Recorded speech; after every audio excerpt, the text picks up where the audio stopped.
Follow the rabbit to Christine's studio. Christine's Musings, July 25th, 2022. Reason. Featured image. Explore. Reason. We hear that word a lot lately. Reason is useful for when two things or more make choices and then are able to exist without problems or conflict. Reason is helpful to live a reasonable life. But reason is almost never useful for making discoveries and for exploring. July 26, 2022. The Kaleidoscope of Raw Reality. Featured image, Kaleidoscope. The ever-changing kaleidoscope of raw reality, when I begin a painting, would be overwhelming except for my ability to take the kaleidoscopic abstractions of flowing paint and pick out the parts in this flowing paint and put things back together again. Abstraction is real in the kaleidoscope of life and creating ourselves from the jumble of perceptions and sensations we receive every day. For me, the jumble of life and all of its parts are like creating myself as a work of art. I take all the jumble of perceptions and sensations and sort them out, then the me emerges. The same thing happens in a work of art 90% of the time. But the work that I just finished, We Are So Small, Northern Lights, I began the usual way that I begin my work with watercolor washes. As the colors began to flow and then they dried, I found I just didn't want to do anything else with the work. The vastness of the flowing colors was able to make a statement without me. Sad as I was, and hard as it was for me as the artist to take the parts of this kaleidoscope and work with them, the creator in me said, "It is finished." With this painting, the abstraction was enough. July 27th, 2022. Forward thinking. Featured image, forward thinking. A vision, like an idea or a concept, is a pre-rational, pre-reasonable, mental, intellectual act. It is what we sense or feel before we have created any systematic reasoning that could be called a theory. It is something that happens before reasoning and rationality. Big words. So here is an example. I had been reading and watching a movie on Da Vinci. What an amazing person. Every time that I need to reaffirm my thoughts on creative thinking and progressive logic, I turn to thinkers like Da Vinci or Einstein. Both were amazing men.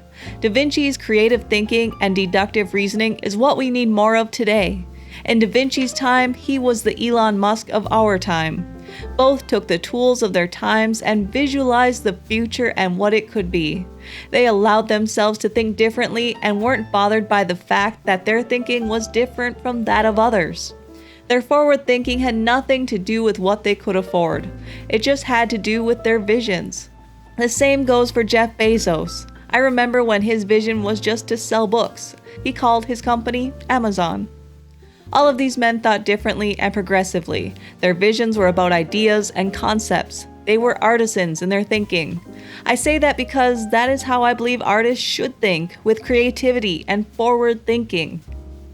As an artist, I am not a Da Vinci, an Einstein, an Elon Musk, or a Jeff Bezos, but I sure try to think like them. I don't know what their beginning visions were, but I do know that they were not uncomfortable thinking differently. July 28th, 2022. Leonardo Da Vinci, the Artista. Featured image, Visions Are Like Maps. Leonardo da Vinci, the Artista, was always thinking differently and about possibilities. He was never part of a groupthink. Frequently, he was chosen as a last resort to participate in a problem-solving situation because he wasn't part of a group thing. Yet, being chosen as a last resort was what made him strive and struggle to maintain his personal self and identity and to be his own person. Da Vinci knew who he was, and he never surrendered that self. When you watch a movie, do you ever identify with one of the characters? I do, especially with the current documentaries and movies on Leonardo da Vinci. I so relate to him. I'm frequently not asked to participate, chosen in groupthink problem-solving situations, and always the last as a child to be chosen when teams were chosen for a baseball team, always last in a spelling bee, and always the second best friend to a best friend. I frequently wonder if there are other artists out there thinking differently as Da Vinci did, and I wonder if that is an important part of what art is and how it is defined. True, there are those out there who call themselves artists. They are technical masters. An excellent comparison to how Da Vinci problem solved would be Rembrandt. Rembrandt was a realist, and so was Da Vinci. But Rembrandt didn't move outside his comfortable borders, while Da Vinci had no trouble moving outside of a border. The art Rembrandt practiced could be called techne, and the art Da Vinci practiced doesn't really have a classification. Does art need classification? I believe not.